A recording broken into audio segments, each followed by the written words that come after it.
ഇവിടെ ആക്ച്വലി നമ്മൾ നല്ല ലൈം ലൈറ്റിൽ നിൽക്കുന്ന ടൈമിൽ അല്ലേ ഇൻഡസ്ട്രിയിൽ ഒരുപാട് ഫാൻ ബേസ് ഇപ്പോഴും ഉണ്ട് അപ്പോഴും ഉണ്ട് ബട്ട് സ്റ്റിൽ അങ്ങനെ നിൽക്കുന്ന ടൈമിലാണ് രാഹുലിന് നേരെ ഒരു അലിഗേഷൻ വരുന്നത് അല്ലേ ദാറ്റ് ഒരു സീരിയസ് അലിഗേഷൻ ആയിരുന്നു വന്നത് ആൻഡ് ലുക്കൗട്ട് നോട്ടീസ് വരുന്നു and you where I know അങ്ങനെ ഒരു എന്തോ സംതിങ് ന്യൂസ് ഓൺലൈൻ മീഡിയസ് ആണ് I don't know what happen really but actually എന്താണ് സംഭവിച്ചത് വാട്ട് ഹാപ്പൻ? ഇല്ല, അതൊരു എന്താ പറയുക, ഒരു പ്രൈവറ്റ് മാറ്ററാണത്. കാരണം ഈ ഒരു റിലേഷൻഷിപ്പ് ഞങ്ങളെ റിലേഷൻഷിപ്പ് വർക്ക്ഔട്ട് ആവില്ല എന്നുള്ളത് ഞങ്ങൾക്ക് ആദ്യമേ തന്നെ അറിയായിരുന്നു. ഞങ്ങൾക്ക് മാത്രം ഞങ്ങളുടെ ഫാമിലീസിനും അറിയായിരുന്നു. But still we tried, didn't work out, so thought to separate. അതിൻ്റെ ഇടയിൽ നടക്കുന്ന കുറച്ച് കാര്യങ്ങളാണത്. അലിഗേഷൻസ് ആർക്കും വേണമെങ്കിൽ ഇങ്ങനെയെല്ലാം പറയാം, കേസ് ആർക്കും അങ്ങനെ കൊടുക്കാം. പക്ഷേ സത്യങ്ങൾ എന്താണെന്നുള്ളത് എല്ലാവർക്കും അറിയാം. ബട്ട് ഈ പറഞ്ഞ പോലെ ഓഡിയൻസിന് അതിന് ഇപ്പോൾ നിങ്ങൾ പറഞ്ഞ പോലെ ഓൺലൈൻ മീഡിയാസ് എങ്ങനെയാണ് അത് കൺവേ, ഇപ്പോൾ ഫോർ എക്സാമ്പിൾ ലുക്കൗട്ട് നോട്ടീസ് കിട്ടും എന്ന് പറഞ്ഞു.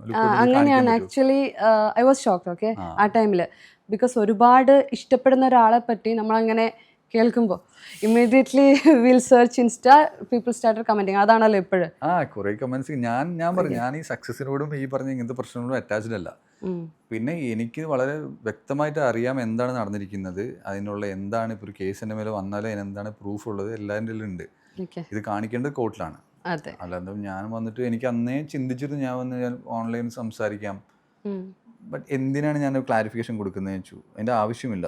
ബിക്കോസ് കുറച്ച് നമ്മളെ വന്നിട്ട് ഇങ്ങനത്തെ ഒരു എസ്പെഷ്യലി ഓൺലൈൻ മീഡിയ, ഇപ്പോൾ ഒരു ഓൺലൈൻ മീഡിയയോ ഏതൊരു ചേട്ടൻ വന്നിട്ട് റോഡിലൊക്കെ സംസാരിച്ച് ഞാൻ കണ്ടു. ഏതൊരു വീഡിയോയിൽ ഏതോ റിപ്പോർട്ടറാണെന്ന് തോന്നുന്നു, ക്രൂരമായ പീഡനം.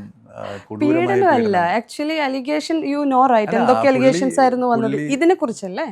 ഇതിനെ പറ്റിയാണ് സംസാരിക്കുന്നത്. ഈ ക്രൂരമായി പീഡിപ്പിക്കുന്നു എന്നൊക്കെ പോലെ രാഹുൽ രവി എന്നൊക്കെ പറഞ്ഞു. പീഡിപ്പിക്കുന്നല്ല ആക്ച്വലി എനിക്കറിയില്ല, ഏതൊക്കെ ഞാൻ ഇത് കണ്ട സമയത്ത് മീഡിയസ് ഇപ്പം ഓർക്കണില്ല. ബട്ട് സ്റ്റിൽ നമുക്ക് ഇഷ്ടപ്പെടുന്ന ഒരാളെ പറ്റി അലിഗേഷൻ വരുമ്പം ഇറ്റ് വിൽ എന്താ പറയുക, ആക്ടേഴ്സ് എന്ന് പറയുമ്പോൾ നമ്മൾ ഇൻഫ്ലുവൻസ് ചെയ്യുന്ന ഒരാളാണ്. അപ്പം നമുക്ക് വിഷമം തോന്നുമല്ലോ. ഇതൊക്കെ എല്ലാവർക്കും ഒരു കോണ്ടന്റ് ആണല്ലോ. ഇപ്പൊ എത്രയോ പേർക്ക് അലിഗേഷൻസ് വരുന്നു. ഇന്നും കൂടെ 2 പേർക്ക് വന്നിട്ടുണ്ട്. ഇപ്പൊ തമിഴിലൊരു ആക്ടറിനും ഒരു റാപ്പറിനും വന്നിട്ടുണ്ട്.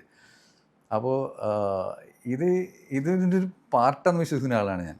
പക്ഷേ ഇതെന്ത് ഓൺലൈൻ മീഡിയസ് എന്ന് വെച്ചിട്ടുണ്ടെങ്കിൽ നിങ്ങൾക്കിതൊരു കോണ്ടന്റ് ആണ്, ഞാനിവിടെ നിങ്ങൾക്കൊരു കോണ്ടന്റ് ആണ്. അതാണ് ഫാക്ട്. അപ്പോൾ ഒരു സംഭവം കിട്ടുകയോ അല്ലെങ്കിൽ മേ ബി അവരറിഞ്ഞു വരികയോ അല്ലെങ്കിൽ ഈ ചിലവരൊക്കെ എന്താ ചെയ്യാന്ന് വെച്ചിട്ടുണ്ടെങ്കിൽ ഈ കേസ് ഇടുന്ന, ഞാൻ മറ്റു കേസുകൾ കണ്ടിട്ടുള്ളതെന്ന് വെച്ചിട്ടുണ്ടെങ്കിൽ ഫോർ എക്സാമ്പിൾ ഇത് ഇൻഡസ്ട്രിയിൽ മാത്രം സംഭവിക്കുന്നതല്ല. ഇപ്പോൾ ഡിസ്പ്യൂട്ട്, ഇപ്പോൾ ഒരു ഡിവോഴ്സോ ഡിസ്പ്യൂട്ട് നടക്കുമ്പോൾ ചില പെൺകുട്ടികൾ കേസ് ഇട്ടിട്ട് ഈ വർക്ക് ചെയ്യുന്ന പ്ലാറ്റ്ഫോം അല്ലെങ്കിൽ അവരെ കമ്പനിയിലോട്ട് FIR അയച്ചു കൊടുക്കുക, അവരെ ജോലി കളയാൻ നോക്കുക, ഇങ്ങനത്തെ ഒരുപാട്. പക്ഷെ എനിക്ക് തോന്നുന്നു ഇത് കൂടുതൽ എഫക്ട് ചെയ്യുന്നത് ആർട്ടിസ്റ്റിനെ ആയിരിക്കും. ഒരുപക്ഷെ ഒരു നോർമൽ വ്യക്തിയുടെ ജീവിതത്തിലാണ് ഇത് സംഭവിച്ചതെങ്കിൽ നോർമൽ വ്യക്തിയുടെ ജീവിതവും പ്രശ്നത്തിലാകുമല്ലോ. പ്രശ്നത്തിൽ ഓഫ് കോഴ്സ് മാനസികമായിട്ടും അല്ലാതെയും പ്രശ്നം വരും. അല്ലെങ്കിൽ ഫോർ എക്സാമ്പിൾ ഈ FIR അവരുടെ ഓഫീസിലോട്ട് അയച്ചു കൊടുക്കുമ്പോൾ സ്വാഭാവികമായിട്ട് അവർക്ക് ജോലി പോകും.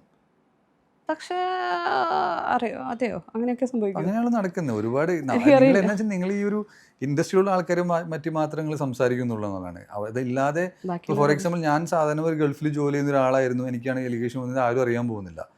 ബട്ട് സഫർ ചെയ്യേണ്ട കാര്യങ്ങൾ സഫർ ചെയ്തുകൊണ്ടിരിക്കും. ബേസിക്കലി എല്ലാവരും ഇത് സഫർ ചെയ്യും. പക്ഷെ ഇത് കൂടുതൽ അറിയപ്പെടുന്നത് സെലിബ്രിറ്റീസിനാണ്.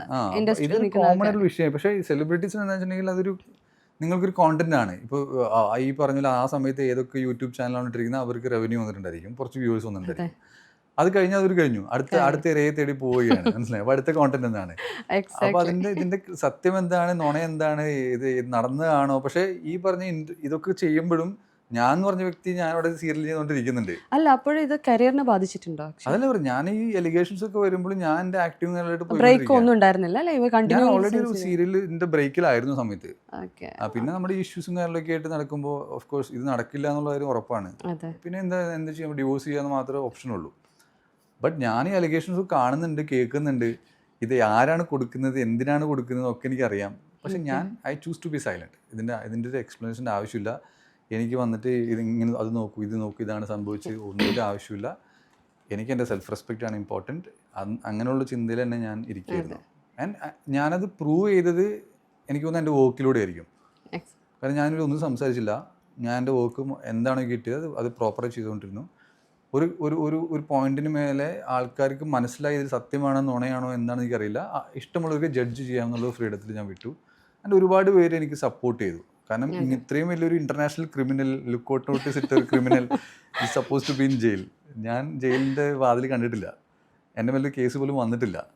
പക്ഷേ ഈ പറഞ്ഞ കുറച്ച് ഡിസ്പ്യൂട്ട്സ് 100% ഉണ്ടായിട്ടുണ്ട്. പക്ഷെ അതിന് പേഴ്സണൽ റീസൺസ് ഉണ്ട്. അതെന്തിനാണ് ചെയ്തത് എനിക്കറിയില്ല. But I thought to ignore it. Rahul രവിക്ക് ഇനിയൊരു വിവാഹം ഉണ്ടാകുമോ? പറയാം. അതിനെപ്പറ്റി ഞാൻ ഇപ്പോൾ ചിന്തിക്കാറില്ല. കാരണം ഒരെണ്ണത്തിന് ക്ഷീണം എപ്പോഴും മാറിയിട്ടില്ല. അപ്പോൾ അതുകൊണ്ട് അതൊരു അത്യാവശ്യമായിട്ടുള്ള ലൈഫിൽ ആവശ്യമായിട്ട് സംഭവമായിട്ട് തോന്നിയിട്ടില്ല. ബട്ട് അതിനെപ്പറ്റി ഞാൻ ചിന്തിക്കാറില്ല. ഇഫ് ഇറ്റ് ഈസ് കമ്മിങ്, അങ്ങനെ എഴുതി അങ്ങനെ ഒരു സ്ക്രിപ്റ്റ് എൻ്റെ ലൈഫിലുണ്ടെങ്കിൽ ഇറ്റ് ഹാപ്പൻസ്.